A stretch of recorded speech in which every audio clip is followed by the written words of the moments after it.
afraid of the dark?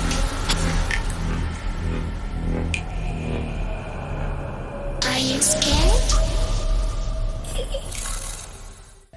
Hello and welcome to the Surrey Supernatural YouTube channel. My name is Graham and I run a Surrey Supernatural Facebook group. Today I will tell you about Daniel Gonzalez, the Freddy Kruger killer. Disclaimer, I mean no disrespect to anyone mentioned in this video. It's just information I found on the internet and compiled into one video. Daniel Julian Gonzalez, also known as the Freddy Kruger or the Mummy's Boy Killer, was born in Woking, Surrey, England on the 21st of June 1980 and became a famous spree killer.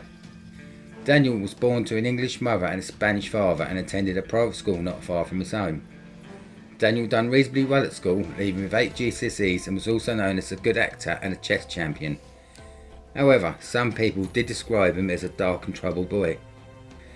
At the age of 17, Daniel received care for mental health issues and was treated by a specialist mental health team.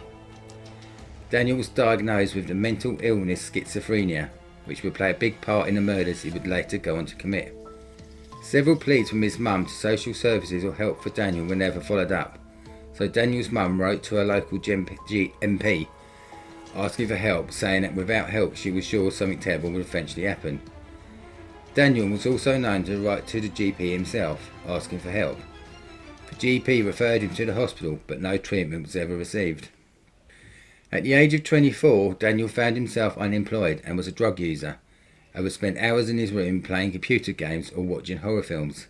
Slasher films were his main focus, and his favourite film to watch was Freddy vs. Jason. In the film, Freddy brings Jason back to life for an epic battle between the two well-known film villains.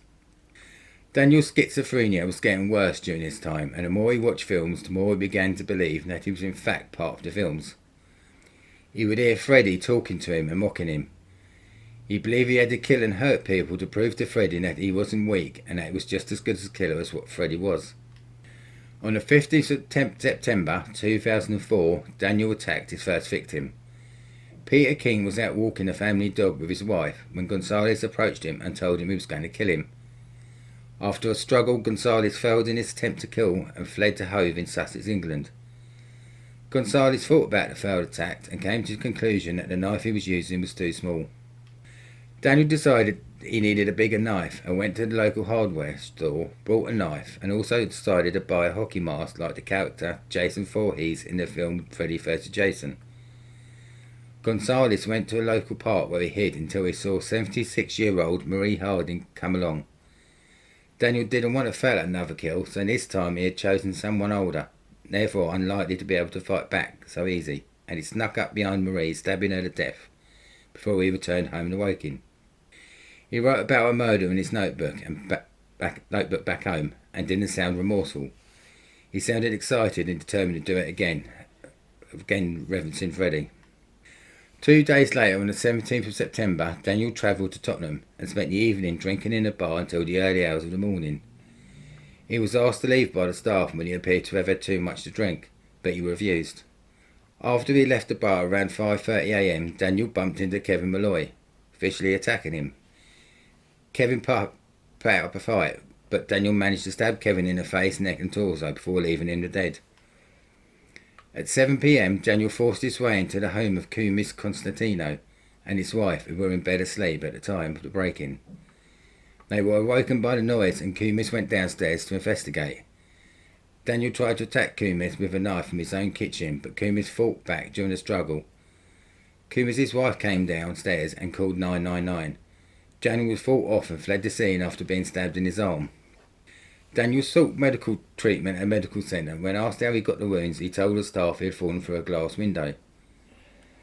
By 8 AM, Daniel was in Highgate and went round randomly trying to get into houses until he was successful into getting the house of elderly couple Derek and Jean Robinson.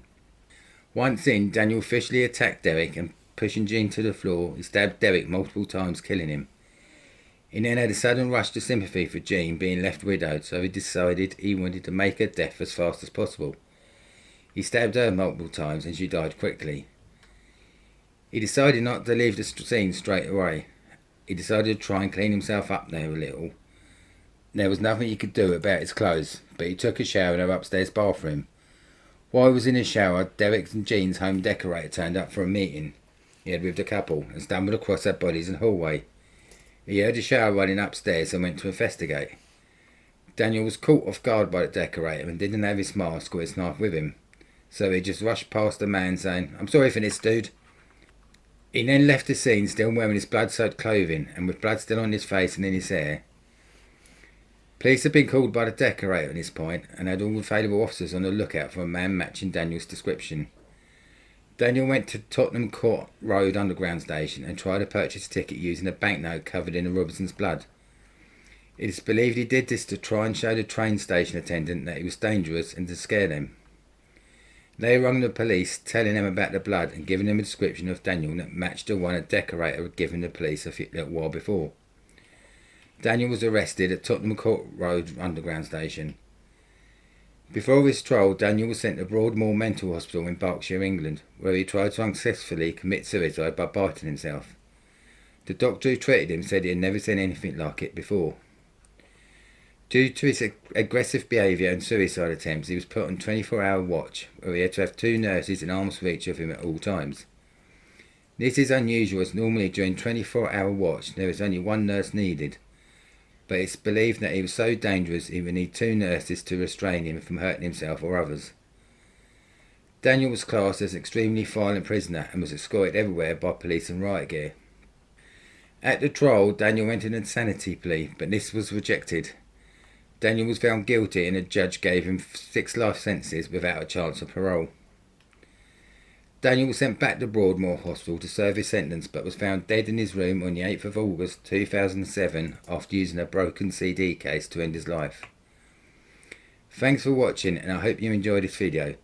Tell us your thoughts in the comments below, and please don't forget to like and subscribe.